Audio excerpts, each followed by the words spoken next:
When an aspiring populist is themselves part of the elite, it's common for them to emphasize, embrace, or reflect cultural traditions or values that align them with the socioeconomic or sociocultural identity of the subgroup they're appealing to and defining as true, ordinary people, particularly if that subgroup isn't necessarily the dominant cultural presence in society. Trump does this in part with language, both in what he says and how he talks.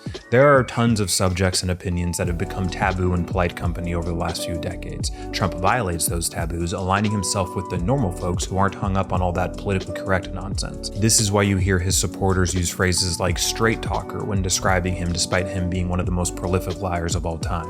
Then there's how he talks. For example, he talks in chains of subordinate clauses, which comes off as barely literate to people of certain education levels or affluence, but is very common elsewhere. Even though he's an elitist, one of the ways he distances himself from elites is by violating the language conventions enforced by elites. It's one of the many strategies in his populist toolkit.